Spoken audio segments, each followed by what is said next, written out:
So something that I've really, over the last year especially, have noticed is the pain point.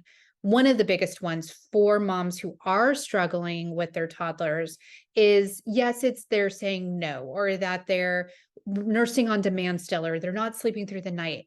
But more so, it's because they're trying to apply gentle parenting without really knowing what that means, right? And if you don't know what it means, how can you possibly do it correctly or right? And it sets us up to feel like we're failing. And that's where this came from. Is this idea of there's lactation education and there's parenting education, but I literally have never seen the two combined. And so I made it for you today. So I want to start with a story though, because I'm not sure, those of you who are live or on the recording, how much you know about me. And so I want to share a little story of my part of my extended nursing journey. So this picture was taken, this is Avery when she was 3 years old. So it was taken on her birthday, June 20th, 2019. And she was so excited to be 3, but also she was excited because her baby sibling was coming any day. And also because that meant the milk was coming back, because my milk dried up during pregnancy and neither of us were really done. And I knew I wanted to try tandem nursing. And so would tell her, the milk is coming back with the baby, or the baby's bringing the milk back. So 3 days later, Luca was born. So they were 3 years and 3 days apart. And our tandem nursing journey began. Avery started nursing again. And of course, newborn nursing all over again. And I felt more confident this time because I had been nursing for a couple of years, but I wasn't fully prepared for what came next, because while Avery and Luca, like, oh my God, it healed my only child heart to see their relationship and bond growing even from the day one. I wasn't prepared for her to want to nurse all the time, because she saw baby nursing all the time and wanted the same. So this picture was taken a month later. So my happy, sweet, 2-year-old, we had some struggles in the 2s, but man, the 3s is really where we hit a rough patch.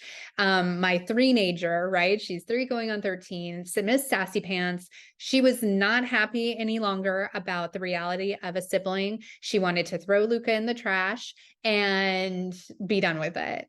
And so I'm standing there. I vividly remember just standing, looking at Avery in my doorway of my bedroom, thinking, what have I done?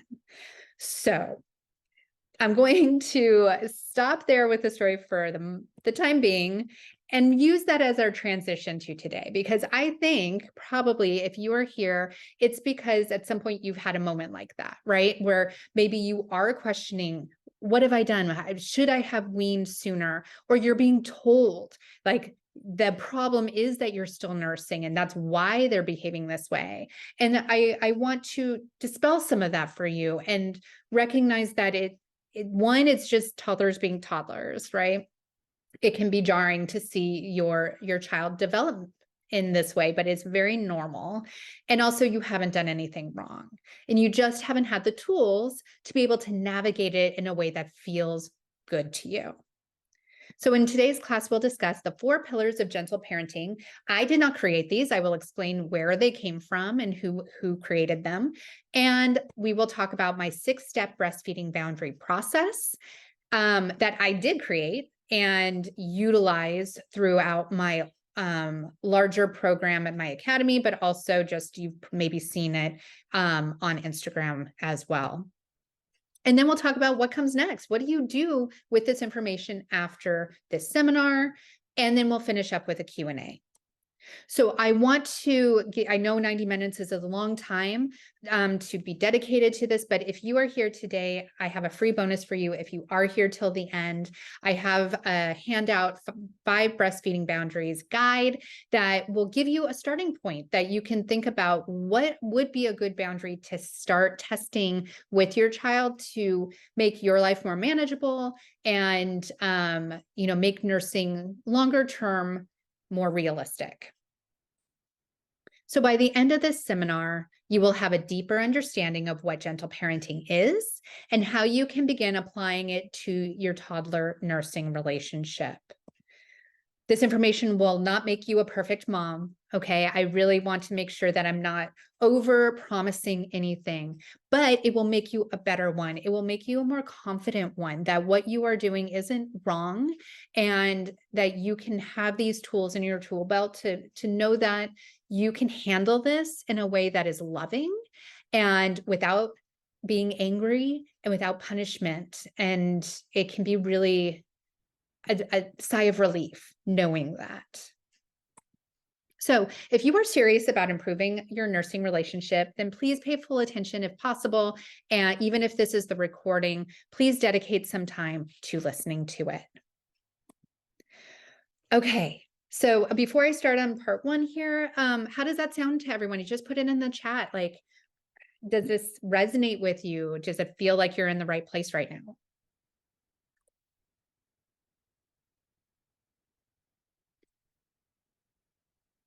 Awesome. Lily says, love it. So good. Yay. Okay, perfect.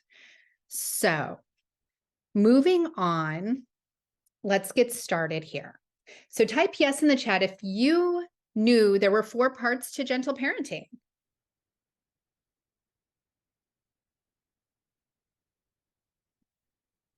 Nope. Okay.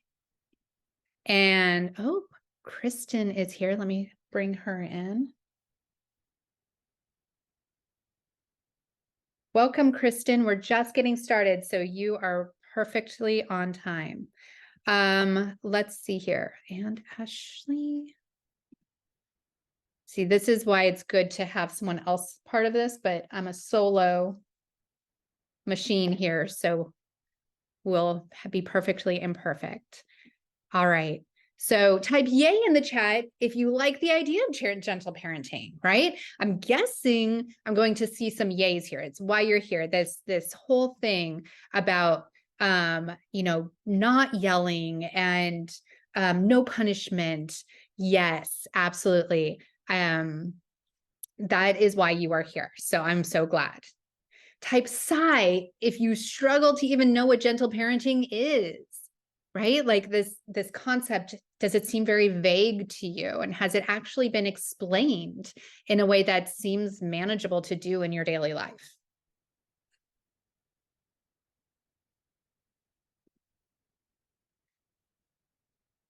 Meh, so. Okay. So maybe kind of, but depending on who you found to maybe follow or listen to on podcasts that discusses this, you may have more or less of an idea of what it is. Let's talk some statistics here. So if you have taken my extended breastfeeding quiz, you may have seen this question, but I've had hundreds now people take this quiz, and 63.2% of respondents said, I love the idea of gentle parenting, but kind of don't know what I'm doing. All right, that's almost 2/3 of respondents. So that, again, like this quiz was a great wake-up call for me to see where people are really struggling. Can you relate to this? That's where you're at. Okay. So let's dive into who created gentle parenting. And so to be specific, I'm using this term. There's positive parenting. There's so many, right? But I'm going to credit this wonderful woman, Sarah Ockwell Smith, as coining the term gentle parenting. If you see that massive stack of books in front of her, she has written all of them. She's a mother of 4. Like, she looks so young to me. I don't understand. Maybe she doesn't sleep. A mother of 4, the founder of the gentle parenting movement, and has written 14 books on the subject. Now, I don't know about you. I don't have time to read 14 books. I'm not going to say that I have, but I've studied and learned, and hopefully what you will leave here today with a nice summary of the basics so that you don't have to read 14 books to know what's going on. All right, let's dig in. The 4 pillars. I'm going to list them here and then go through each of them in a little more depth after. So the first one is empathy. Respect is number 2. Understanding is number 3. And boundaries, yay, the connection. Boundaries is number 4. You may or may not have known that setting boundaries is actually a really important component of gentle parenting. So that's where the bridge is going to be today. We'll talk about these in depth, and then we'll talk about how to apply boundaries in a loving way in the nursing relationship. So let's start with empathy. The ability to imagine, and this is a definition from the internet, the ability to imagine what someone else might be thinking or feeling. Empathy is our ability to understand how someone feels, while sympathy is different. It's our relief in not having to have the same problems. So maybe we feel bad for someone, or I think in the South they say like bless their heart, right? As a kind of like, oh, I'm glad that's not what I'm experiencing. And my example here, maybe parent to parent, is when you are on an airplane. Maybe before you had kids, you had maybe sympathy for a parent with a screaming kid, like, I'm glad that's not me. But I don't know about you now, but for us, when we travel and we see those parents with a young child, we have nothing but empathy. We're like, oh my God, like if we've been there, the terror that we have, that we're going to be those people with a screaming kid. And, you know, all we want to do is help in that moment. But what I invite you to try to do is think about, how can you have empathy for your child, right? How can you think of ways to feel what they're feeling? Because things that we might dismiss, right? That might not seem like a big deal to us, could be a very big deal to them. And their perspective of the world is so small and limited compared to ours. And maybe you leaving for a couple hours and not really knowing and understanding time, and the fact that their little life is only been 2 years long. And so 2 hours feels so much longer to them than us, that we can have empathy for maybe what they're experiencing when they're struggling with, you know, holding back and wanting to nurse, or being upset when you're going what feels to you like a short amount of time away. Okay, number 2, respect. This one is really big to Sarah. Her latest book actually is talking about the term childism, that I don't know that she coined that, but it's a big one that she's talked about recently, of how it's openly like accepted to disrespect children as human beings or as living beings, right? So this was very interesting to me. Again, this is just a basic description of the definition that I got online, that respect is a feeling of deep admiration for someone or something elicited by their abilities, qualities, or achievements. This was very interesting to me because what achievements have young toddlers made? Well, I mean, honestly, actually, they've made huge achievements, right? Like, I'm impressed that they raised their head. I'm impressed that they are standing and walking and talking, because just months ago, they were, you know, amoebas in my belly. And so, but we dismiss all of that. And because they haven't earned respect, then it seems like we shouldn't give respect, right? And that's kind of the old school model of respect, but that is not what Sarah says. She says that children can't earn respect. They learn to be respectful by being respected. We must demonstrate to them how we want to be treated by treating them that way.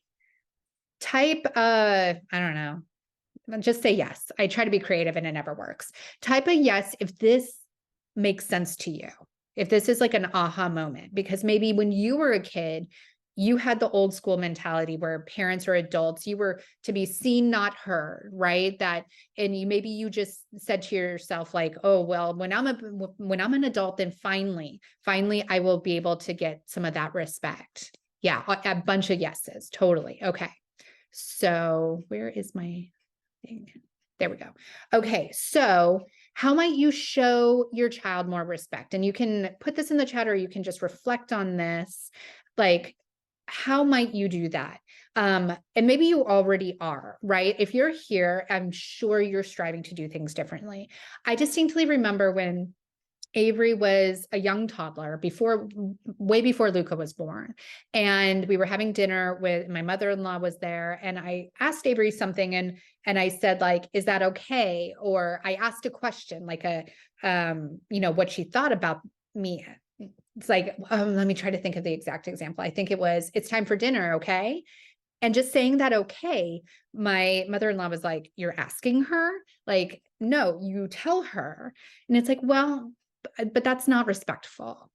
Giving them, let's see, Lily says, giving them choices and asking what they think. Absolutely. Yes. And then actually taking that into account as well, right? Like a big one for us that it was like a no-brainer way to show respect is allowing them to choose what they want to wear, right? Like, and we don't give them all the options, but we maybe say 2 options. And they always, if you have a strong-willed kid, they always want the 3rd option, but you can, find creative ways to do this. So sorry, my thing is just not, there we go. Okay. So this is a big one. I think I'm resonating. I feel your excitement in here that like, this is what you're looking for. And how to parent. So, well, before I go on, what does that look like in nursing? That looks like, I'm getting ahead of myself here for understanding, but it's acknowledging their feelings and respecting them in a way that you would someone else in your life, right? A big one I know I still struggle with is eye rolling. Oh, it's just, and then my daughter puts it right back at me. She's 7 now, and man, the eye rolls I can get, but it's like hereditary. But would I roll my eyes at my husband? And would that be respectful? Would I roll my eyes at a stranger on the street? Probably not.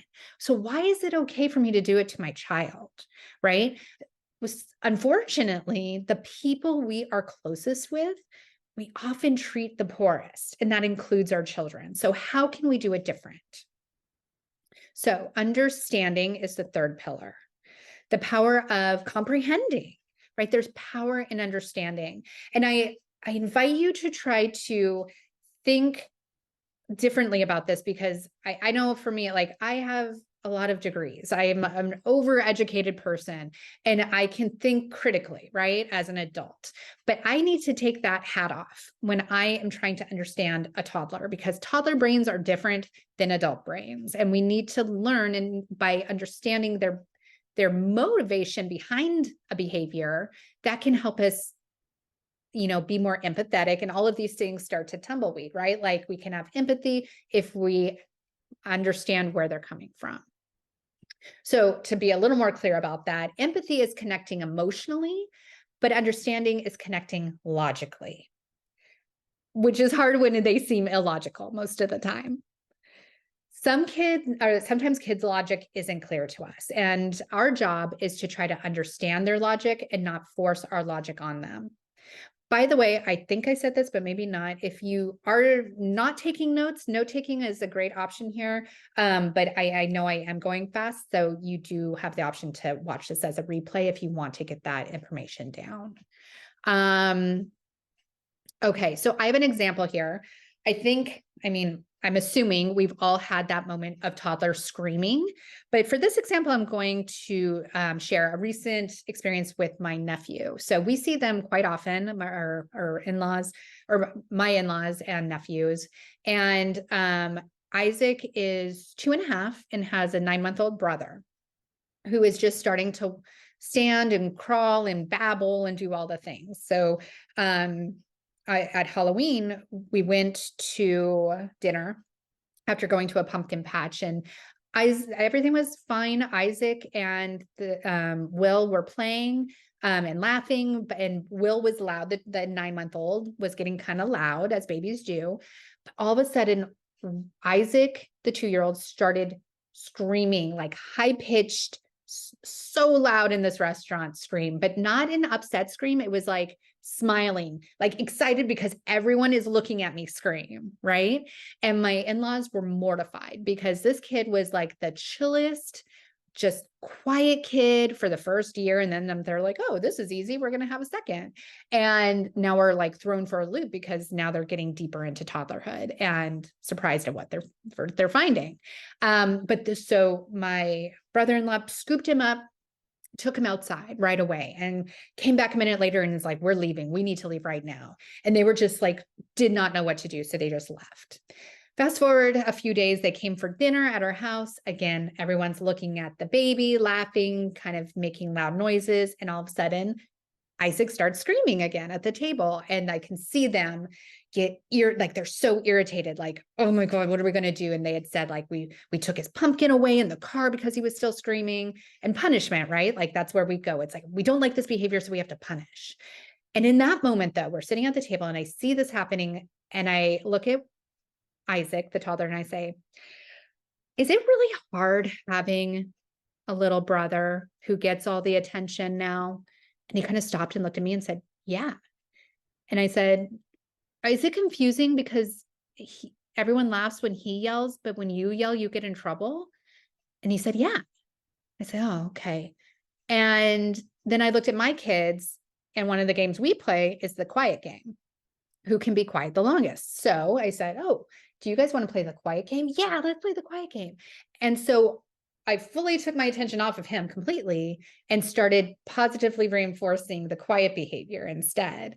And he kind of quickly came on board. So I know that's a bit of a long story, but I hope you see that sometimes it takes experience and time. I don't know that 4 years ago, 5 years ago, when I was in the thick of it, I would have seen that.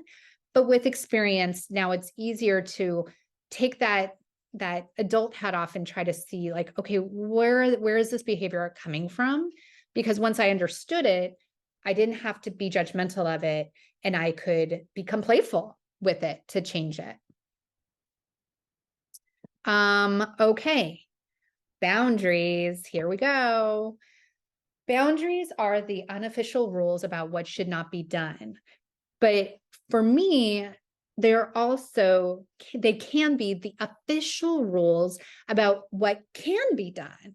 What I love about boundaries for toddlers is it doesn't just tell them what not to do. It depends how you frame it, right? You don't have to just tell them what not to do.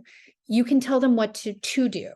And they thrive on that because they want boundaries. They want to know where the limits are. That helps them feel safe and courageous to do new things. But if you're just constantly telling them not to do things, then they may still test it because they don't know where the limit is. So when it comes to breastfeeding, setting boundaries and telling them where they can nurse, when they can nurse, how long they can nurse, depending on the age of your child, they may not like it at first, especially if they're used to you giving in on demand for a long time. There can be a learning curve, but it can really help and is essential for long-term nursing to be manageable for you and not to get burnt out. So limits define acceptable behavior as well. Okay, bringing it all together. Boundaries set without empathy, respect, and understanding can be punishments rather than limits to guide and teach your child better behavior. What are you thinking about all this? Put in the chat just your thought. Like, what do you think about kind of bringing all of these 4 things together, and the idea that a boundary can be a positive thing, not a punishment?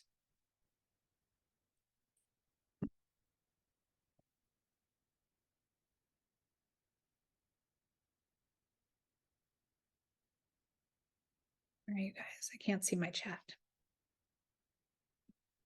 Oh, I don't know what just... Are you there? Come back to me if you're not there. There you are. Oh, just thinking. I know. That's why I try to just do yes and no answers, because otherwise it gets more complicated. When do toddlers have comprehension of boundaries? Ooh, that's a good question. Okay. Boundary setting can start as young as 15, 18 months. Obviously, the complexity of the boundaries grow as they get older, but your child understands no real early, right? They understand no. And when they get upset, it's not because they don't understand, it's because they don't like it, right? So there's a distinction there. And so what you can start to do is teach them what to do instead, right? Or they don't understand time. That's a big and important one. So a lot of times I see people saying things like, in 5 minutes, or really one that I think is triggering for a lot of little kids is the term later. When is later? Is later like a time on that clock thing that you keep pointing to? Is later bedtime? Is later after dinner? Is it before dinner? So that comprehension comes much later in age, like later toddler, older toddler, but young toddlers understand yes and no very early. I think there are definitely some unspoken boundaries. Yeah, my 5-year-old lives by setting a timer. Yes. What do people do without timers? I don't know. Everything is by timer for us as well. I would love, Lily, if those unspoken boundaries became spoken boundaries. So that is maybe a takeaway from this entire thing. By the end of it is that if you can make the unspoken spoken, that will be more explicit for them to understand. And it will be easier for you to understand, right? One of the pillars, understand why they're upset or what is confusing them if you make it very clear. And we'll talk in a little bit here about how to do that. Kristen says, having trouble with boundaries, especially at nighttime. Yes, my daughter has nursed through the night and having trouble with the boundary for nighttime nursing. Yes. Often nighttime's going to be the hardest because you're tired, they're tired.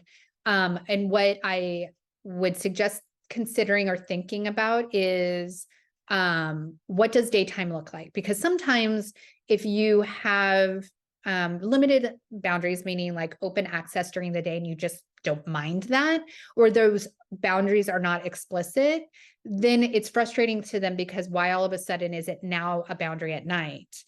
So practicing during the day helps with nighttime and bedtime, but it's also because the way I teach boundaries is very small increments. We tend to want to do these really big shifts, like completely cutting out a nursing session, which is much harder to do, and you're going to get a lot more pushback. Lily says, yes, I can see where speaking boundaries into fruition can set examples to your babies on setting boundaries for themselves as well. Yeah. Sometimes they learn to hold a boundary with you. And that's where that respect comes in, right? Because if you are being respectful of them, if they set a boundary with you, this is going deeper than I want to go today, but I'll just say this, like, to me, setting physical boundaries is very, very important to introduce the concept of consent, bodily consent with them. What they are allowed to do to your body is going to teach them how others should treat their body. And also, if they say no to you about something, listening to them.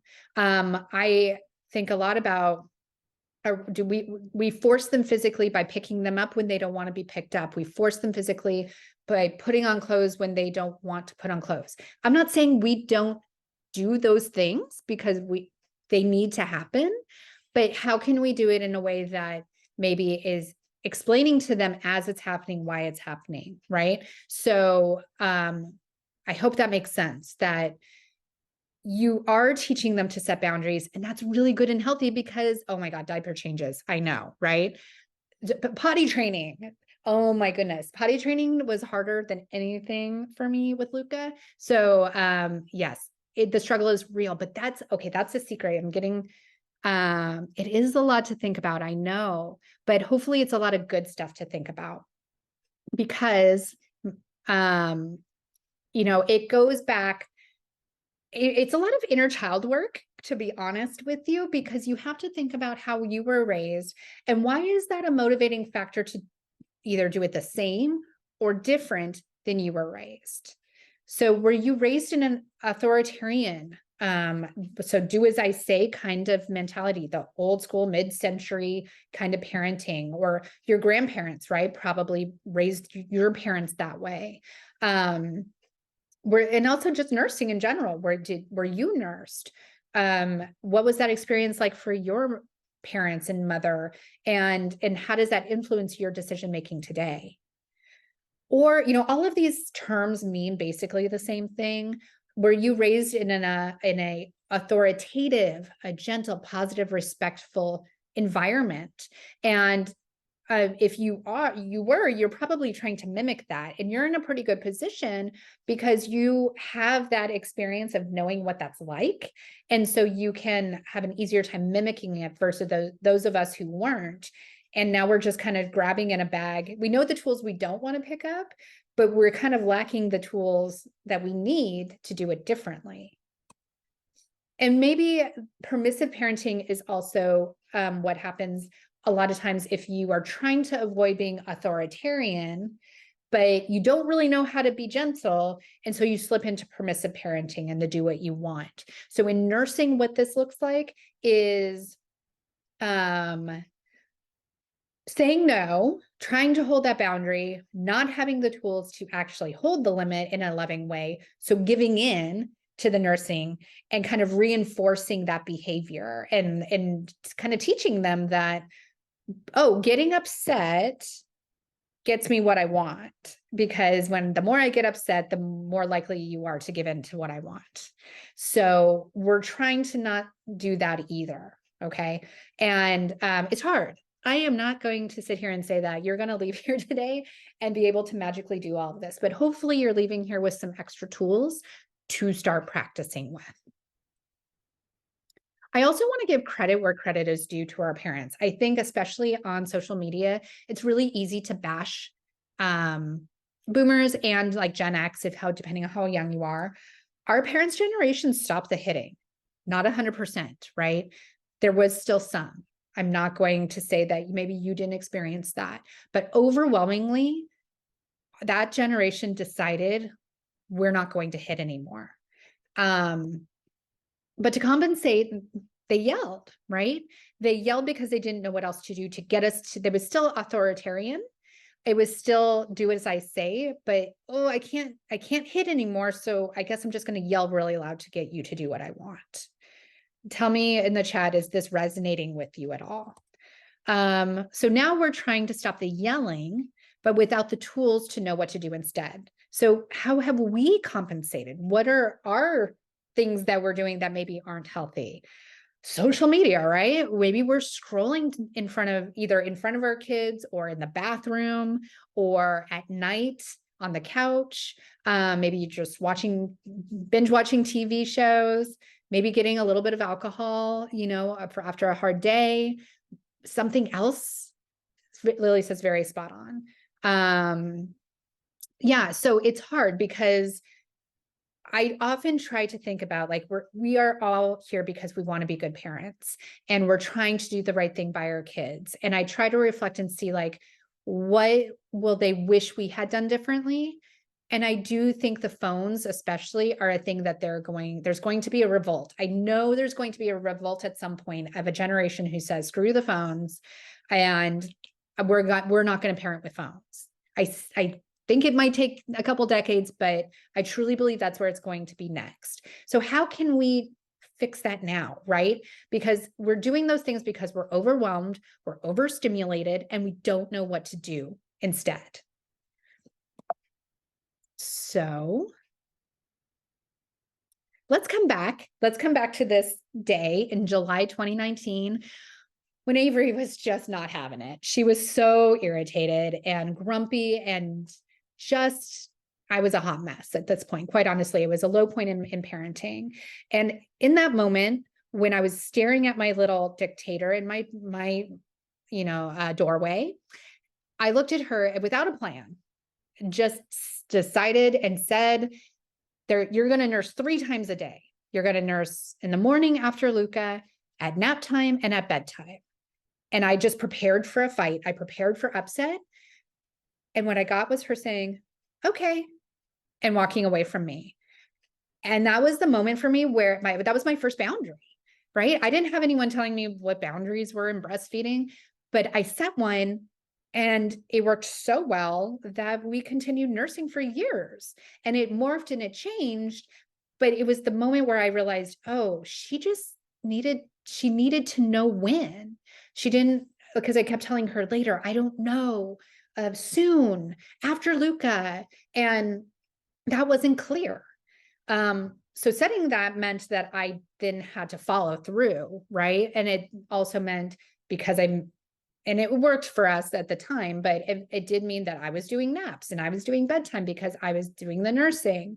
So I'm not saying that those are the boundaries that you need to set, but that's what started us into the journey of making it more manageable. So I think I posed this question initially on my stories when I started getting the idea for this seminar. Is gentle parenting making toddler nursing harder? And what do you think? Just yes, maybe no in the chat.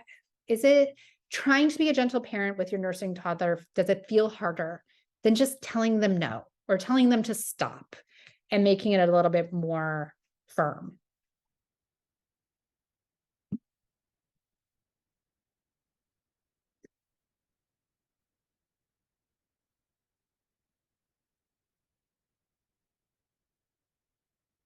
Okay, so Lily, it's not making it harder for you. I know we were talking a bit in the beginning that you're in a good spot. You're not struggling very much right now, which is great.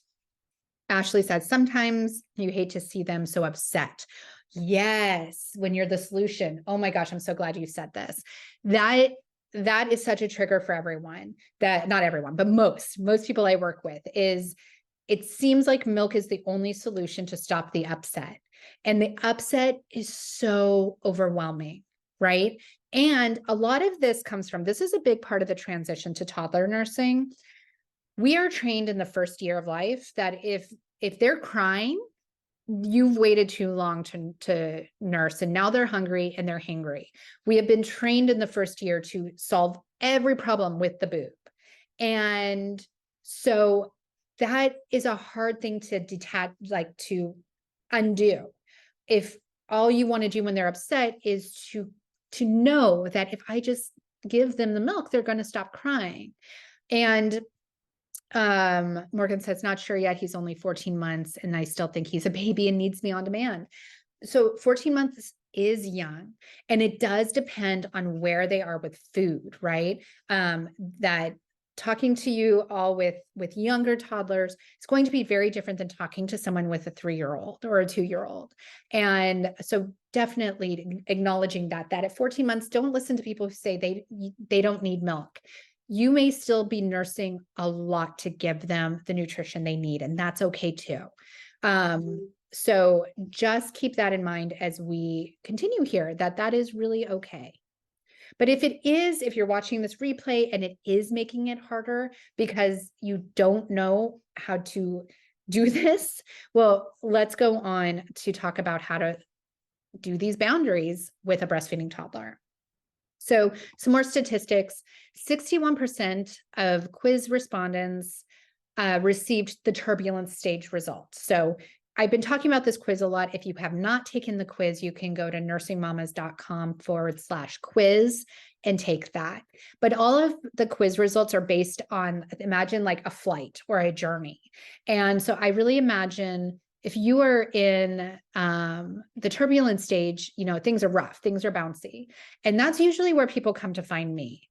And they want to land the plane. They're like, I don't like this. I want to be done. And they're struggling, right? But if you can imagine being in a plane, is being in turbulence the right time to try to land? Rather, it's trying to get out of the turbulence first. Do you go higher? Does the pilot go higher out of the turbulence? There are other strategies. I am not a pilot. I don't know. That's where this analogy ends. But my point is, if you are here and struggling, hopefully getting these tools is going to help you get back more into the cruising altitude, right? So once you're in cruising altitude and things are manageable, that's when you can start really thinking about weaning. Weaning needs to not happen in turbulence. Weaning needs to happen when things are more in control and you are in control of the situation. So just reflect, are you one of these people? All right, part 2, the 6-step breastfeeding boundary process. I love this quote by Henry Cloud. Boundaries define us. They define what is me and what is not me. A boundary shows me where I end and where someone else begins, leading me to a sense of ownership. Knowing what I am to own and take responsibility for gives me freedom. And that's how I want you to start thinking about this, is that telling your child when and where and how they can nurse is going to give them freedom because they won't have to think about it all the time. It will give them a release and a comfort and confidence in knowing that you will be there to give it to them, maybe at daycare pickup. They will, and you can say to them, like, I promise I will always give it to you, and tell them when. This strategy, again, it's the starting place is breastfeeding, but you can use these tips and strategies that I'm going to talk about as they grow up during the toddler phase and beyond. I still use these words and strategies, but just replace breastfeeding with other things. We promise our kids on the weekend, you will get 1 hour of TV. And it may not be the exact same time, but because they know, and on Monday, Wednesday, Friday, they get TV after school for 30 minutes. And consistently doing that, that my kids never ask me when they can have TV because they know when they will have TV. And that's the same strategy for breastfeeding. That can be hard if you are not a planner. If you are someone who's kind of like go with the flow, this might be a little challenging for you, but I promise it can work and be helpful. So this one, I'm just going to go through verbally because just for time's sake, I want to make sure to get through everything. But so let's talk about creating a plan. Creating a plan is not doing what I did in my story and just making something up on the spot. Making a plan is thinking about what do you want your nursing relationship to look like and what would be manageable and sustainable for you going forward. Creating a plan is thinking about what boundary are you going to set? Because I suggest setting one thing at a time. It can be, if you're overwhelmed and you just want it all to end, right? That's too much. So we have to think of a teeny tiny thing to start with. So are you going to pick, a number of nursing sessions a day, like I did? That really helped me. Maybe it wouldn't help you. Maybe that's not something that's bothering you. Maybe it is picking, how long a nursing session is. So you have a nurser who just, every nursing session feels like an hour, right? They just constantly want it. So you start thinking about a strategy. How can we shorten those sessions to make them manageable? Maybe it's how they ask for milk. If you are doing signing, right? Like let's say you have a young kid and they're not really verbal yet. You can teach them to sign milk, please. And then, instead of hitting your chest. So these are the strategies of setting and planning what boundary you're going to start with. You can think about how will you implement this? Who is involved in this? Is it just you and your child, or do you have other kids that you need to think about, like what they are going to be doing during the nursing session to make this manageable? Maybe bringing in a partner or spouse or other relative to help with navigating some of these things. When will you start? And what will you do to decompress after? I'll come back to that. So these are all questions to ask yourself when you're planning a nursing boundary. Next is prepare, practice through play. Play has become such a vital role in my parenting, and it's come from experience. It was hard at the beginning to teach my brain to go there first, instead of punishment or instead of anger. But through play, you teach your child about the boundary. So before you actually set it, okay? What this can look like as an example is maybe you have a kiddo who anytime your butt's in a chair, they're in your lap wanting to nurse. And so your first boundary you want to set is determining like one place in the house that is the breastfeeding place. And bring them into this. Ask them, say like, where is our special, like if you call it mama milk, whatever you call like boob session, whatever it is, where is that going to be? Then maybe practice and play by sitting in other places in the house, not just chairs. Sit on the bed, sit on the coffee table, go into the closet. Like, is this where we nurse? Like, pretend like you forgot. A game we play is, oh, I bonked my head and I forgot everything. And then they let them be in charge a little bit and let them lead you to the chair, or finally get to the chair. And then at the end, have a nursing session, right? Laughter releases tension and gets their brains back online when they're upset. So play is really, really important here. You can also practice visual drawings. Like, I'm a terrible drawer. I can make stick figures really decent, right? So if you have a visual representation of when you're going to nurse and show that to your kid, that can also be really helpful in preparing to do this boundary. Also, really important is implementing, not enforcing. So what I mean by that is enforcement is to force compliance. Like, you will do this thing. I don't care how you feel about it. It's focused on how the child reacts to the boundary. It's the stop crying, or, just do it, right? That harshness that comes in. Whereas implementing is more about the process. It's putting it into effect. It's simply saying, okay, from now on, the place we nurse is in that chair. Or from now on, these are the 3 times that you nurse during the day. When it comes to nighttime nursing, that's harder, right? Especially with younger kids. I suggest starting with bedtime before overnight. You can talk about strategies. Some other examples might be shortening the nursing session. I suggest starting to practice nursing, like, don't cut the nursing session out completely and expect them to go to sleep, right? So maybe it is doing the nursing session, but shortening it so you still stay with them while they fall asleep. It will take longer at first, but you're still there comforting them. It could be transitioning the nursing session out of the room and then going back into the room for bedtime to separate those 2 things.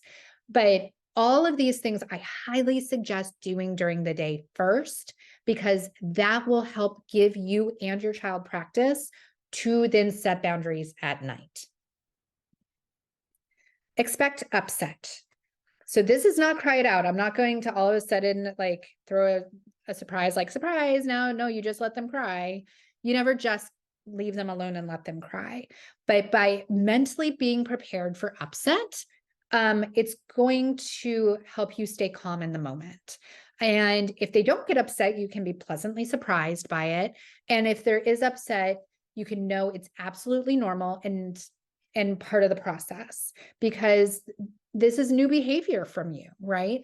And it is something I really recommend trying in your brain to transition that breastfeeding now is no longer the sole comfort for everything, and that your job as a parent of a toddler is to help get them through the upset. It's not to stop the upset. It's to help them through it. And if you've never gotten to the other side of a big meltdown, it can be hard to know what to expect. It feels like it may go on forever. But when they get to the end of a big upset, there's a calmness to them. Sometimes that my kids will be so upset and I'll be there with them, and all of a sudden they'll be crying, and all of a sudden they kind of stop and they come online again and ask me a random question. When are we going to Disneyland again? And I'll say, I don't know, maybe in the winter. Oh, and then they start crying again, and then they stop and maybe ask another question. And you can see them slowly kind of come out of it. But getting rid of all of that icky stuff inside them, that release, will help bring them calmness. And the first time is always the hardest. After that, I promise you, each time will get shorter. So then the 5th step is loving them through it. This is kind of simultaneous, right? You expect the upset, but you stay there. You tell them you love them. You tell them they're upset, and that, remind them when they can have milk again, and just be there. And if you need to take a break, because sometimes it's a lot, tag someone in. Try not to leave them alone. If you do, you're not failing, but if you need to take that moment. I also highly suggest earplugs, having them on hand, because a lot of times it is the overstimulation that really is triggering for us. And so earplugs help reduce your intake of their upset, and that can help you stay with them longer. But the sixth step that no one ever thinks about is to decompress. Decompression is essential. And what I mean by that is taking care of yourself. And having this part, this kind of circles back around to step one. Part of creating a plan is figuring out how are you going to decompress after a big upset, and holding a boundary and holding a limit, especially for that first time. And is that going to be vegging out on the couch? That's totally acceptable. That's my go-to. I'm like, I'm going to sit here and do nothing and have no one touch me. And I'm going to watch this show and fall asleep on the couch with my ice cream, right? Whatever it is. But you need to communicate that to your partner or whoever else, if it's a caregiver of some sort who is helping you, so they know. Because if you are home with your kid all day and then your partner comes home and doesn't know that that stuff happened, then that can be a hard thing to catch them up on. So I highly recommend having some sort of code word or phrase so they know that you need time. If you haven't watched Bluey yet, Bluey is my favorite parenting show of all time. And one of the episodes talks about mom needs 20 minutes. And she, in the beginning, Chili is kind of haggard and Bandit, the dad, comes home and she says, I need 20 minutes. And she goes into the bedroom, and the whole episode is, and it got me teary at first because Bluey is like, does mom not love us anymore? She needs, why does she want to be away from us? And being away, walking away made Bluey want mom more. But everyone else, the neighbors, everyone rallied to allow the mom to have her 20 minutes. That's what you need to do to decompress, to be able to do this again, and know that that's part of it.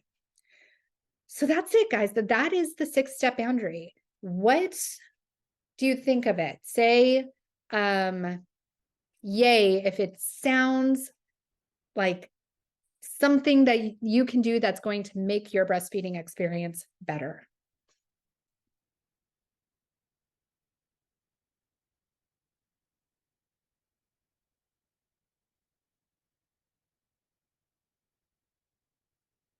Come back to me here.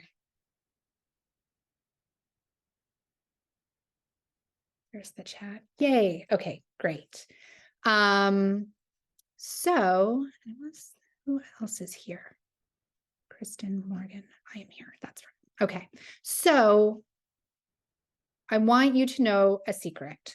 And that secret is, we've already kind of talked about this actually, but this 6-step process will help with all boundary setting. I've used the TV example. It helps with bedtime. It helps with TV. It helps with, it was a struggle, but it got me through potty training.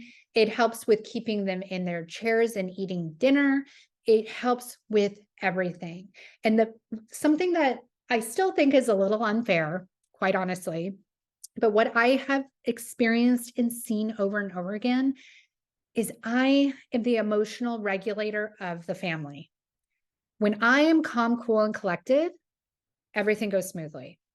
Even if they start to get upset, if I stay calm, they regulate to me. And I'm a human, right? I'm not a robot. And so sometimes I can't. Sometimes I do lose my cool, and I see it. I see that it ramps them up and it makes everything worse. And I don't beat myself up when it happens because, again, I am human.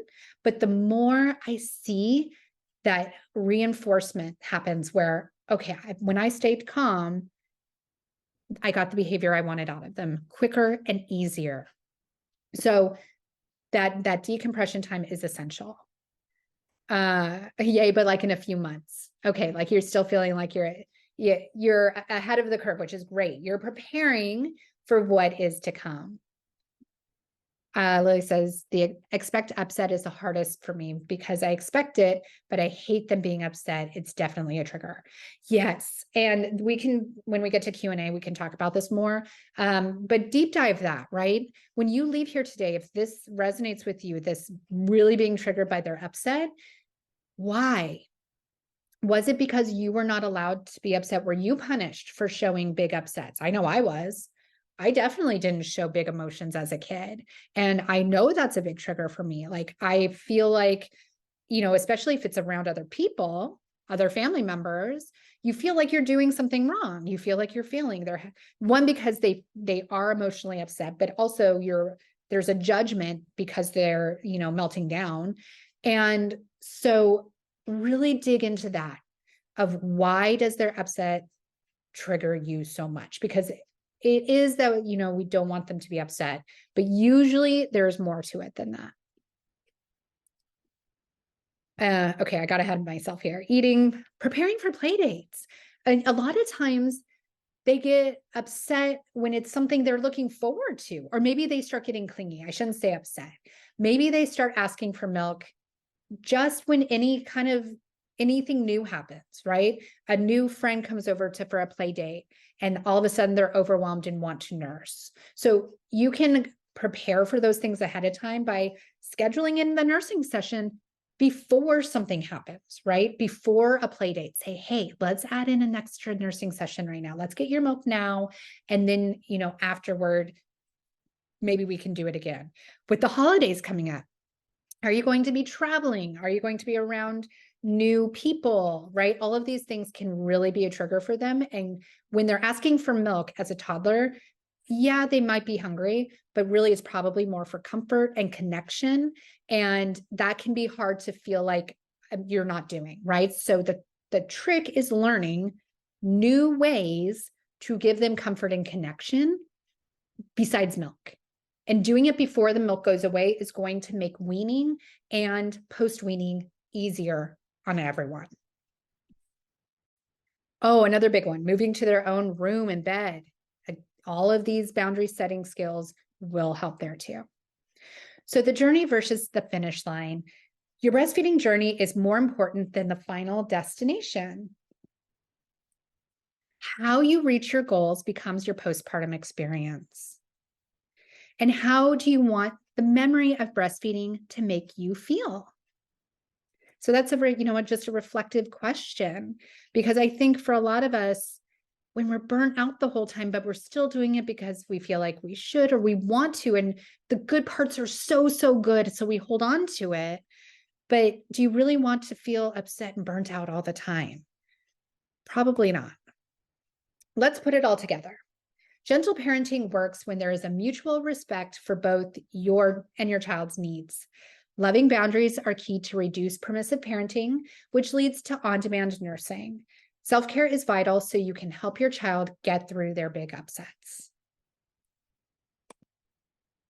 So tell me, do you think this process will help breastfeeding your toddler become more manageable?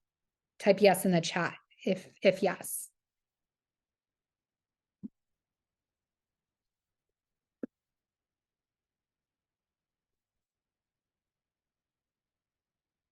Yes, Lily. Definitely worth a try, says Ashley. Yes, absolutely. And I love that you say it that way, because it is you're trying, right? It may not be absolutely perfect in the beginning for you or them, but the more you do it, the easier it will become. Now, I want to remind you, if you stick around, and maybe some of you who came in late didn't actually see this, if you stay till the very end of the Q&A here, I have a free guide for you, because I listed off some breastfeeding boundaries, but this guide has 5 specific boundaries that you can set, or that I recommend are good places to set. So please stick around. Even though the main lecture portion is over, there's still more to come, because I want to share another story with you. This story starts on March 14th, 2020. And I know I really am protective of my kids. I don't share them on social media much, but that's why in smaller groups, private groups like this, I feel more comfortable doing it. Avery was 3.5. March 14th, 2020 was the first full day of lockdown. Luca was 9 months. I was only back at work 8 weeks, and pre-COVID life, I was a communication studies instructor at colleges for a decade. And so when lockdown happened, I was teaching from Zoom in my bedroom to 18-year-olds, public speaking. I was pumping for Luca because she refused the boob at 4 months. So I was pumping 4 times a day, and I was still nursing Avery 3 times a day. There were 3 naps that didn't overlap, and I was overwhelmed. I did this for 8 weeks until the end of the semester. And at that point in June 2020, I had a decision to make because something needed to give. And it was either going to be my job, my sanity, or my marriage. And interesting enough, like looking back at it, breastfeeding was not one of my options to drop because the idea of weaning was so overwhelming to me because I wasn't ready to wean. She wasn't ready to wean. And I had a lot of oversupply issues. And so any kind of weaning really gave me anxiety. So it just wasn't one of the things I could drop. And it was the only thing I couldn't delegate, right? My husband was really helpful as much as he could, but he could not do those things. So in June 2020, I quit my job, and I thought it would be temporary, and it wasn't. And it was scary. And I never in my life imagined being a stay-at-home mom, but there I was. And over the next few months, in June 2020, Luca turned 1, Avery turned 4, and I slowly weaned from the pump. And once I fully weaned from the pump, my supply really dipped down because at this point, Avery was only getting twice a day because she had dropped her nap for like 3 minutes. It really was a small amount at the very end. And eventually, pretty quickly, my one boob, my right side dried up. And so we were down to 1 boob for 6 minutes a day. And I told her, we could wait till that one day the milk is gone, or you can decide when you want to be done. And she ultimately decided. So on September 15th, 2020, my nursing session or my nursing journey came to an end. But what I was left with was a bit overwhelming because I still had these 2 kids who had big emotions and big upsets. And this really, really, really powerful parenting tool was no longer there. And so that day and that moment was really hard. And I felt so alone because I didn't have anyone who had been through this. And it's why I created Nursing Mamas and why I'm here with you today, because I don't want you to be alone. And so going through this, why I share this is because choosing self-care is a courageous decision for a mom to make. It was scary, financially going down to 1 income. And we had to really figure out how to make that happen. But my well-being, my sanity, I had to choose that. And it didn't feel comfortable to do. But I want you to know that you should and can do that for yourself if and when you get to a point where you need to make that decision. And also, learning new parenting skills to use alongside nursing would have helped that transition for weaning. I wish I had this workshop. This is the workshop I created because I didn't have. And so having these tools and practicing, not having nursing being your go-to every time your child is upset is really, really important right now, because you may expect to go a long time or not, but toddlerhood is going to go by so fast, and practicing sooner than later is key. So can you commit to this? Can you commit to trying this boundary process?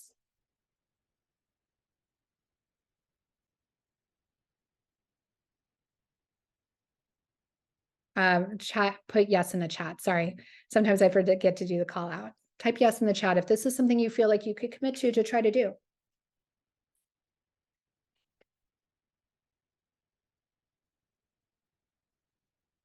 Come on. There we go. Morgan says yes. Are you excited? Are you excited to have some concrete ways to apply gentle parenting? And some of you are newer to this, but you can start now. 14 months, you can still start applying some of these things and how you communicate with them. Clarity is helpful. I think having the tools to feel more confident in setting boundary helps. Awesome. Okay. So I love seeing that you feel more confident. That is wonderful. So, what comes next? If you are still here and you're sticking around, I really appreciate it. And if you are interested, I have created a special offer for those of you who are ready to do this at the next level. So I'm going to ask your permission if I can share more about my program, the Toddler Nursing Made Easy online course. So please say yes in the chat if I have your permission to share more about this program. Awesome. Okay, yay. I'm seeing yeses. Thank you. So for those of you who are either in here and it's not for you, or you're watching the recording, but you got stuff from the program today, the seminar today, I thank you very much and I wish you all the best. Please still hang around if you would like the handout and for the Q&A at the end. I'm seeing some more chats here. Great. Okay. So, I already did that, so ask for permission. So here we go. Let's talk about Toddler Nursing Made Easy. Keep the love, ditch the burnout. And you guys, I'm so excited. I don't really get nervous anymore doing presentations. I've done them for like 15 years, but this morning I got some like excited roller coaster tummy tickles because this is like the culmination of years coming together to share this with you. And I'm so excited you're here for it. Approaching toddler nursing with loving boundaries and gentle weaning. Are you ready to solve the daily cycle of being touched out, feeling helpless in your nursing relationship? I know for those of you on the live, some of you aren't there yet, and I don't want you to get there.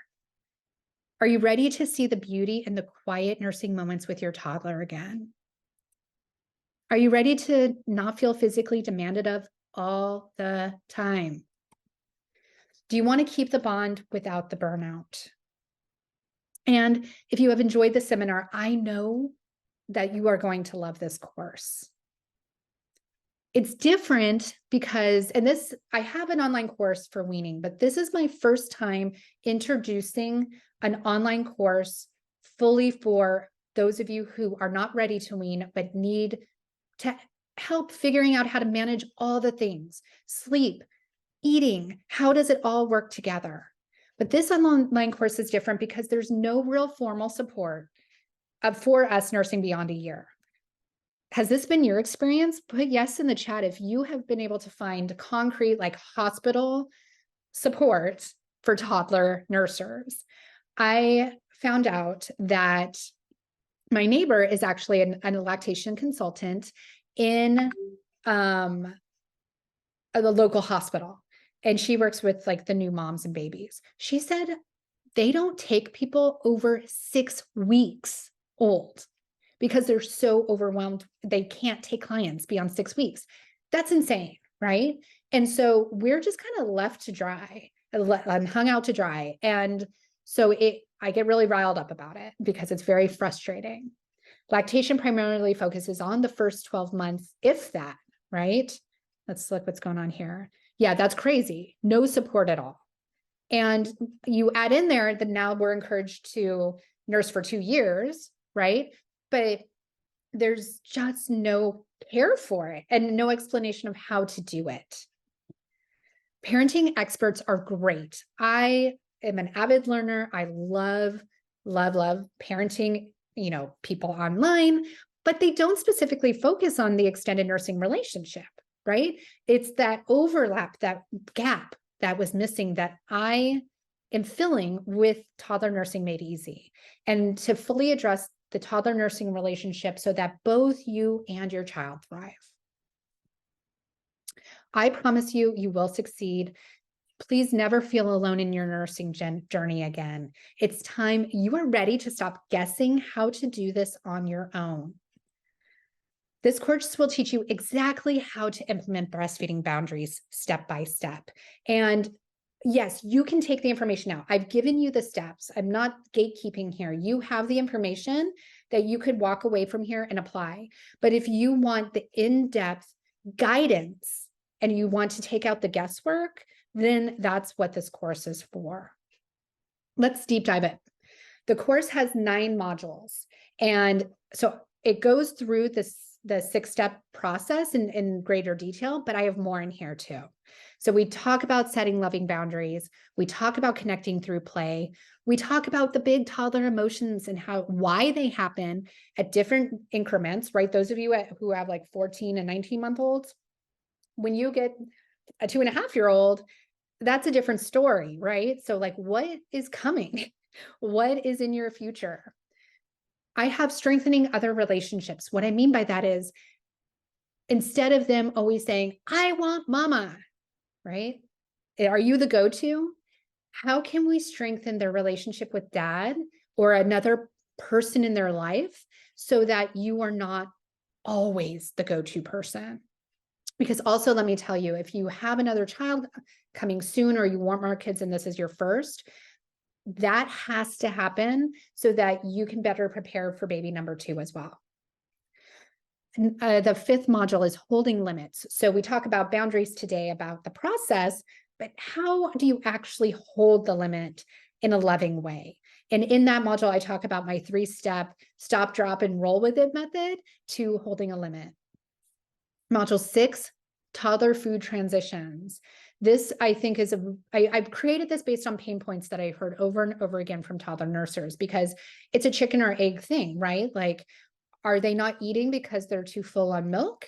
Or is there an issue with feeding? And so we need to address that before you can wean off some nursing sessions so they're getting enough nutrition. There's a lot of anxiety around that. So we talk about that. Sleep, all things sleep, bedtime, overnight, self-care, and what to do when others don't support you. Lily, we were talking about that slightly in the beginning. When you have naysayers who just tell you you should wean. So 9 recorded modules there, but there are short lessons. The reason I made this an online course, because this comes straight, these are recordings straight from my larger academy that is an in-person, well, not in-person, virtual group cohort kind of experience. And these short lessons are meant to be, listened to in the car while you're cooking, while, you're nap trapped, so that you can get through this information on your own time. We have a private group, and it's fully 8 hours of content. So in 8 hours, if you went through the whole thing, you would have so much more confidence and information of how to do this toddler nursing thing. I have some extras that I will be going over briefly or shortly, but we have guest experts that in some of these modules. And a bonus is that you have a discounted bundle when you buy this with the gentle toddler weaning method, which is my weaning course. To be very clear, I don't go through the very end last nursing session in Toddler Nursing Made Easy. This course is meant to make it manageable and sustainable until you are ready to start the weaning process. So watch or listen the course. I use an app. So this is not on YouTube. This is not just I get courses all the time, but they're like in Safari, or you have to watch them. And it drives me crazy because you always have to like re-log in and figure out where you were. And the app, this is a designated app that holds courses. And so you can go straight back to it. It saves your place. It's easy to watch, and you can watch it on your computer, on your phone, and you can even turn your phone, off and down, and it won't shut off. You can just listen to it like a podcast.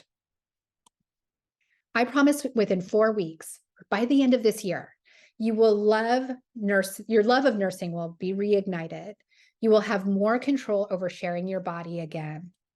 You will feel more connected with your child. Type love in the comments if you feel this way, if this is how you want to feel. You want more of the love and less of the struggle.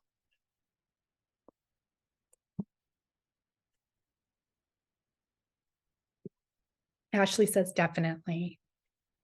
Lily says love. Okay. There are also some easy to use handouts, and I really want to highlight Because again, like I don't have a thick workbook. It's kind of a pet peeve of mine because again, I've done a lot of classes, online courses, and I really don't like when people just, it feels like courses have extra stuff just to increase the price. So that's not happening here. All the handouts are easy to print, they're simple, and they have a purpose, and they're easy to fill out in a matter of minutes. Imagine not waking up to your shirt being pulled down, fewer tantrums when you attempt to tell them no, and not giving into the tantrum and nursing because you don't know what else to do. Imagine support for a breastfeeding relationship that works for both of you. And imagine enjoying breastfeeding again. Meet the experts. Okay, so this, I still can't believe that this is a part of this class. It's everything I had hoped and imagined. For our parenting expert, Danielle Bettman is a positive discipline coach, and she's my personal coach. I have two very strong-willed children. That is her expertise. But she talks to us in the program about toddler emotional development, and also strong-willed children, because I do think there's a strong overlap between the struggle of a toddler, nursing toddler, and a child being strong-willed. But she is also has the podcast Failing Motherhood, and she is amazing. And so she came as a guest presenter for the course. Marcella is an IBCLC that's the top tier lactation consultant. She's a postpartum doula. She is a pediatric sleep specialist that is not cry it out, and a mom of 4. And also, to be clear, all of these mothers were extended nurses for at least one of their children. And that was something really important to me to have, because they have been there and understand and know what the struggle is. So we talk co-sleeping, bed sharing, transitioning to the own bed, night nursing, night weaning. This is a can't miss module. It has everything. And then Danielle. Danielle is a registered dietitian and also an IBCLC lactation consultant. She is currently tandem nursing 2 toddlers. She has been tandem nursing well over a year, and which is astounding. And she's in our food module, and we talk about all things milk, nutrition. And she is so great about, because she's been through this, knowing, how the tips and tricks to get them to eat, or when you need to be concerned and when you need to not be concerned. So again, this is such an amazing resource to have on hand as your toddler grows. Let's talk payments. I'm not going to, talk about it anymore without letting you know how much it costs. There are 3 options here. The payment option 1 is a 3-monthly payment plan of $74. You still get the Facebook group here, and you have some additional bonuses. The bonuses are obviously the breastfeeding boundaries if you're on the live, but even if you are watching the recording, if you buy this, but the payment plan, you still get that handout, and you get the 4 pillars of gentle parenting. So it's what we talked about today in a nice package. And that's included. Payment option 2, for a one-time payment of $197, that saves you $25 off the payment plan. So you, right today, you can get the course for less than $200, and you still get the 2 handouts. But this is where I've gotten crazy, and my coach told me I was insane for doing this, but I'm doing it. If you buy today, so if you're on the live today, or if you're watching the recording today, you will get 2 months of group check-ins. So twice a month, that is 4 Zoom sessions of small group check-ins. This is my way of holding accountability to you, that you will actually do it, because there are a lot of stats out there that people buy a lot of online classes, but they don't finish them. And I want you to finish. I want you to succeed. And so if you are a person who needs accountability, this is for you. This is only the option today, and it's only for the one-time payment option. Okay, not the payment plan. The third option I mentioned earlier, and it's the bundle. So if you are closer to weaning, if you know that in the next 6 months you may be ready for that course, you can get 25% off the weaning course by buying the bundle. And with this, though, all bonuses are included. So if you buy the bundle today, you will also get the 4 live Zoom sessions for coaching throughout the rest of this year. If you know this is for you, please go to nursingmamas.com/easy. Oops. All right, nursingmamas.com/easy. And I'm going to, there we go. I'm going to put it quickly into the chat for you guys who are on the live. As long as I spell it right. There we go. So,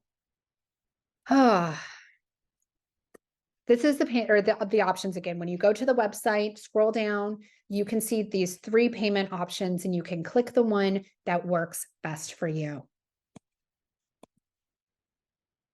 Here are the modules one more time, briefly, 9 modules covering everything I truly believe you need to know to succeed with your toddler and toddler nursing, whether that is to 2, to 3, to 4, or even beyond. What is the cost of doing it alone? Is it your physical comfort? Are you touched out all the time? Maybe you feel guilty if you stop and feel resentful if you keep going. Continued closet nursing. This is a term that I created from when people, you're getting negative feedback, so you just stop talking about it. But you stop telling people you still nurse. But in doing that, you lack support and help and understanding from people who have been in a position where you are. What's the cost of doing it alone? Is it your joy in your parent-child relationship? Is it compromising the very bond you seek and keep with extended nursing long-term? Have you tried don't offer, don't refuse? Let me know in the chat. Have you tried don't offer, don't refuse? Ashley says, I always say just because I'm frustrated doesn't mean I'm ready to stop. Yes. Oh my gosh. We are allowed to complain.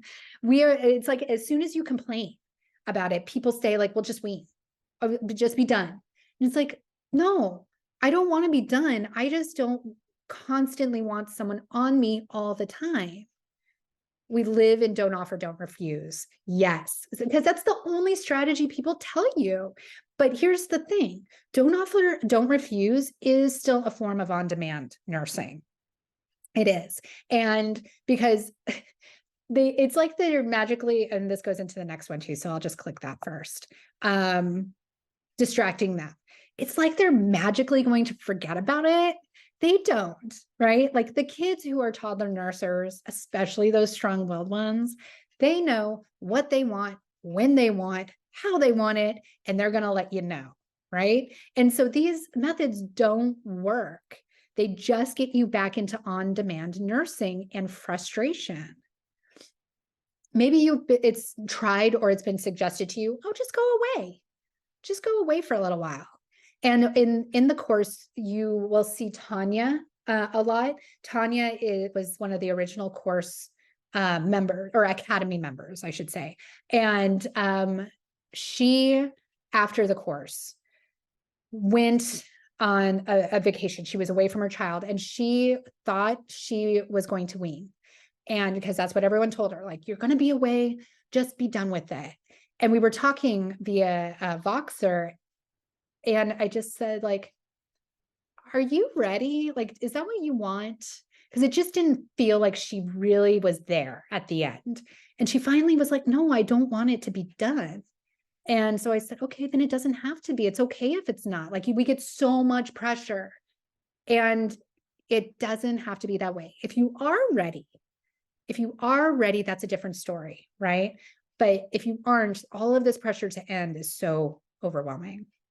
Stopping cold turkey. This is the other thing. Usually when people come to see me because they're burnt out, they're just like done, and they just stop, or they try to, but it backfires because the overwhelm and the upset, because you don't have the tools in place to figure out what to do instead of the nursing. And that's what this course does. It gives you the resources and tools for what are you going to do when the milk goes away. Let's start practicing that first, before the milk goes away forever, because one day it will. And that's maybe overwhelming to hear, but it isn't going to last forever. These don't work also bringing it back around to respectful parenting, because they don't respect your child's intelligence. They know what they want. And going away for a weekend, they're not going to all of a sudden forget about milk. If anything, when you get back, they're probably going to want it more because they're going to be missing you, right?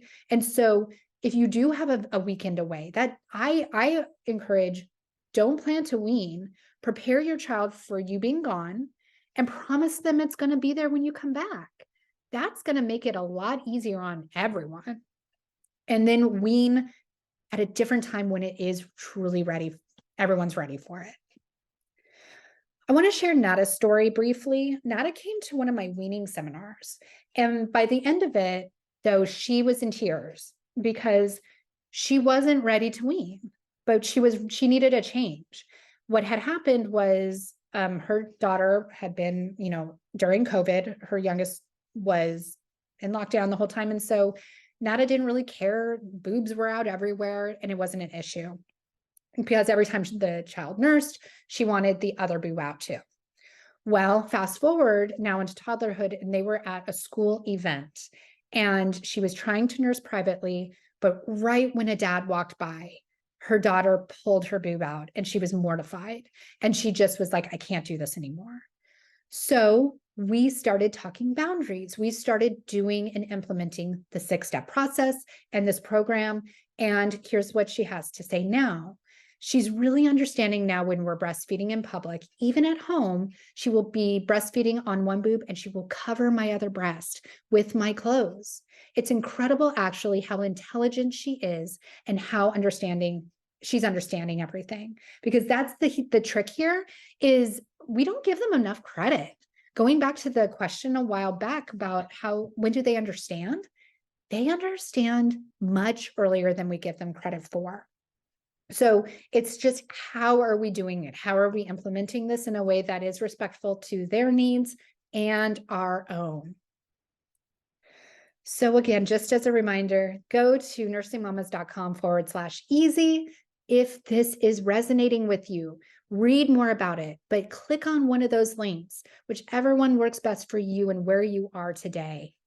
What is it costing you? Maybe your joy, patience, sanity, right? It's all about costs. If you don't do this and you don't spend, some money for a quicker solution, what is it costing you? There are other things in life besides money. Is it costing you the bond you want with your child by continuing to nurse? So this is for you if you are in the turbulent stage of extended nursing. If you are here because you took my quiz and you saw an email about this seminar and you're rewatching it, literally this is made for you. But those of you who aren't here yet, why wait until you get here? Stay in the cruising altitude. Stay where it is good. Don't wait till it's bad to try to fix it. You think you may be ready to wean within the next 6 months or longer, right? Basically, weaning isn't an immediate thing in your mind, but you have no idea where to start with how to integrate some of these tools and resources into your parenting toolbox. Maybe you are burnt out by on-demand nursing. So even if you have a young child, if you're like, I want to keep doing this, but I can't keep doing what I'm doing, this course is for you. And if you feel isolated and alone, this course is for you. You don't have to do this alone. But I also this isn't for everybody. I want to be clear. So this is not for you if you know you need to wean. So if you've taken the quiz and you are in the ready to land the plane category, or you have something else coming up and you need to be done, then this course maybe isn't for you. You probably would get some really useful resources about how to parent without nursing. But if you need to know how to wean and get through to the very end, then this may not be the right course for you. You can message me, DM me, or email me, and I can give you the link to the Gentle Toddler Weaning course, because that might be more appropriate for you at this time. If you don't have struggles, right? If you don't have struggles with sleep, food, or parenting without the boob, and you're not burnt out and life is good, and this isn't right for you right now, awesome. I'm so glad that things are good, right? This course is made for those who are struggling or those who worry about not having the tools in place for when serious toddlerhood hits. And it's not for you if you have quality support from other extended nurses in your life. If they've been there and they've been giving you tools and resources along the way, I love that. That's my goal, that maybe once you have these resources and tools, you can share them with others after you. If you know this is for you, please click on the link if you're live or go to nursingmamas.com/easy to join. This is what the course looks like if you're on your phone or on the computer. And let's do a price list breakdown here, because the price, my coach is yelling at me because I'm doing this. The academy, so having me in my academy is $497 alone. All of the handouts within the academy, if sold separately, would be $29. Having those 3 additional course experts, going to them separately, that would be another combined $500 just by itself, because based on what their pricing is to work with them. You have $18 for the freebie guides that I'm giving away.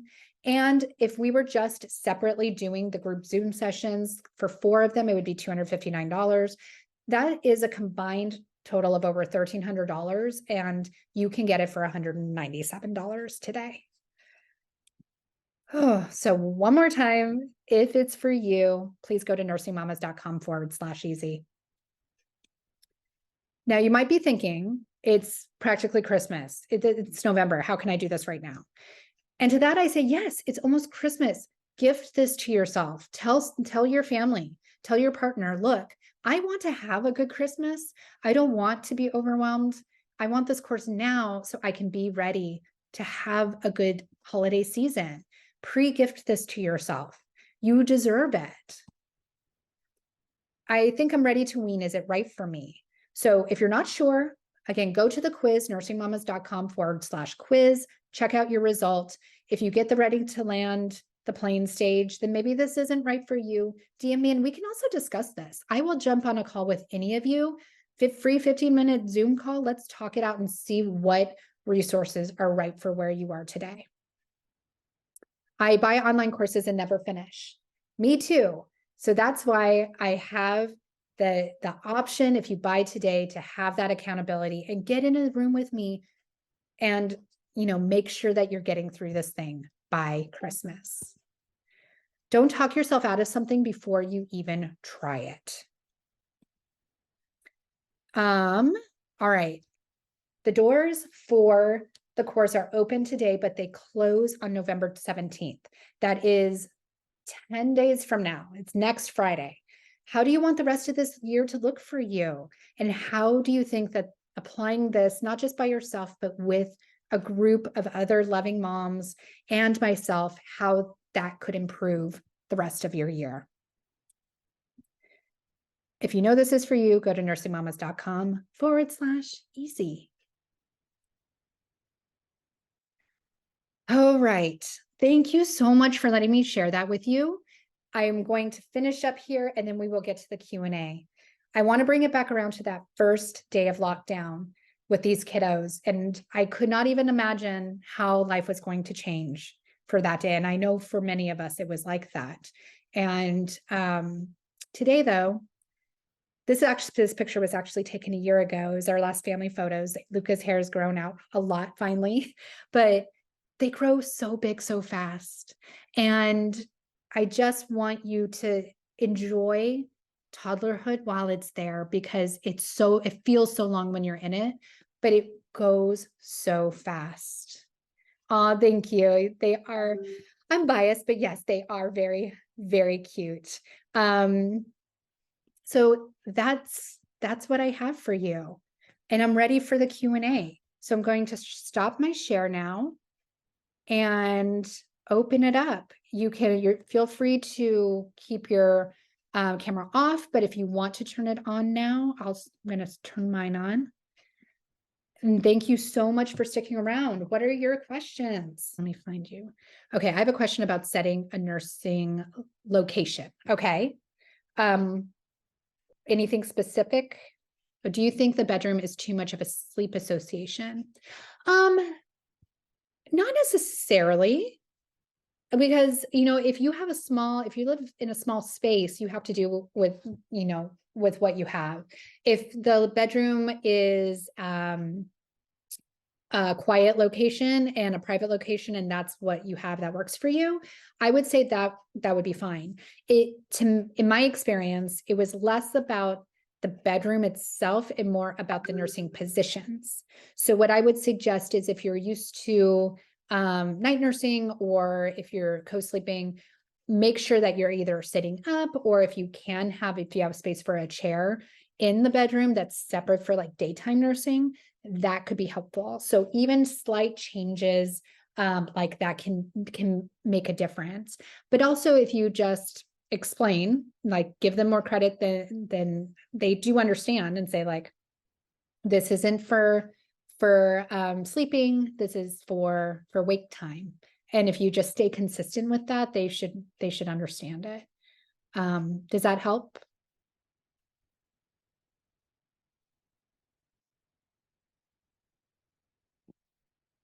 Okay, we nurse in a chair in his room for sleep. Oh, okay.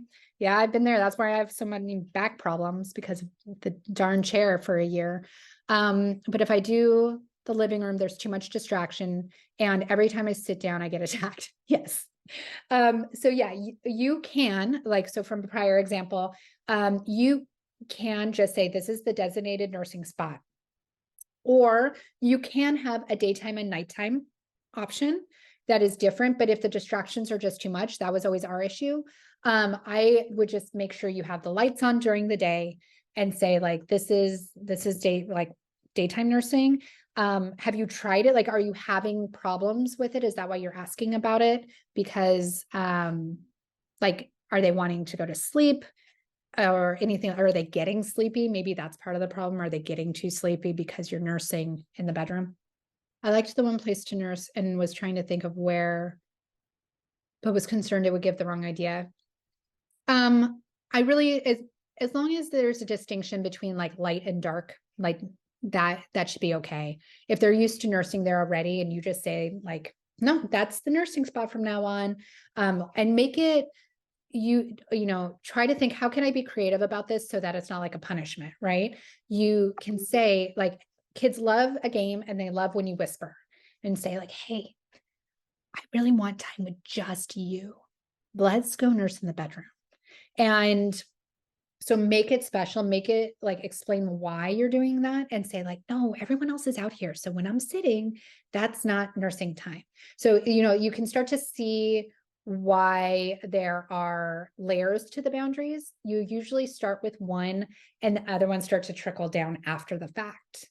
I think the lights on and all that should work. I didn't even think of that. He's 18 months. You think he'll get that? Absolutely. Yeah, he'll get that. Say like, oh, or have the curtains open and say like, oh, it's daytime nursing. We like no sleep now. And then, curtains or light out, sound machine on, whatever you do for like nap and bedtime. That's a huge distinction between the two that he should get. Anyone else? Hey, this is Kristen. I have a daughter who's almost 3, and we're co-sleeping, and she's been actually night nursing.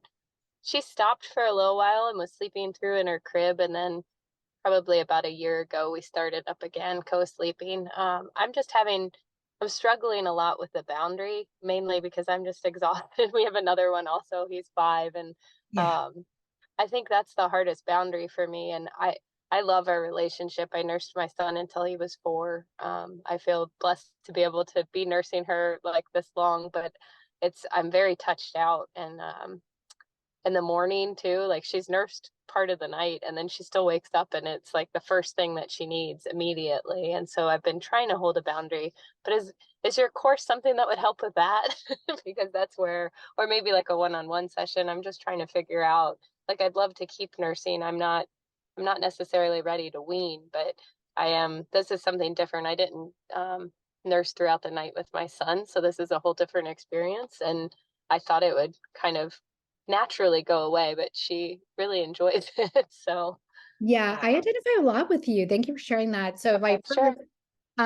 even though she was the extended nurser, we didn't co-sleep. And so I think Okay. that it's one of the reasons why I personally could keep going, because that wasn't a problem. Like she didn't sleep through the night till 20 months, but once that happened, we were able to kind of separate that night. It just naturally, she stopped nursing at night. But my second, I did start co-sleeping because I was struggling so much with getting her to latch that I found eventually the only time she would nurse was at night when she was Hmm. asleep. And now she's 4 and still co-sleeping. And literally this week was like, yeah, I'm tired of getting kicked in my face. Yep. And so even though the nursing isn't the problem, the co-sleeping I definitely identify. And absolutely, we do talk about that in the course. And I talk about strategies, especially that would work with a 3-year-old, about Okay. how to extend using like a nightlight or other things besides just time. Because what they don't get is time. We can't say it's 5 in the morning, not right now, right? That doesn't work Right. for Right. them. And Right. even like when Luca will wake up and it's still dark out, even though in my mind it's like 5 a.m., she'll still talk about it being like, when is it tomorrow? Like, when is tomorrow Mhm. happening? So using something as it's a word I'm looking for, um, like a sensor or a guide for them that they can know what it means, can be really helpful for pushing out those nursing sessions. Okay. Other strategies that I've seen people use that have worked, depending on the space you have, bringing in like a toddler bed next to the bed as a good transition so that you do get a little bit of space and sleep. And maybe they sleep a little bit longer because you're not waking them up. Like I had to get up early to prep this morning, and of course woke Luca up, right? Like they never, you barely move and they wake up. But Right. Right. so having them on a separate sleeping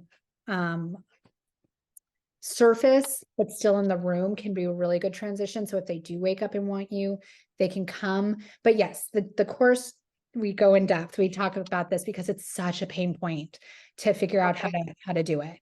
And I cannot definitely also talk one-on-one, but I would really encourage, because that has also the sleep expert, and her guidance was really valuable too. Oh, yes, that would be helpful. Okay. Thank you so much. I appreciate it. This has been great today. Oh, Appreciate thank you so much.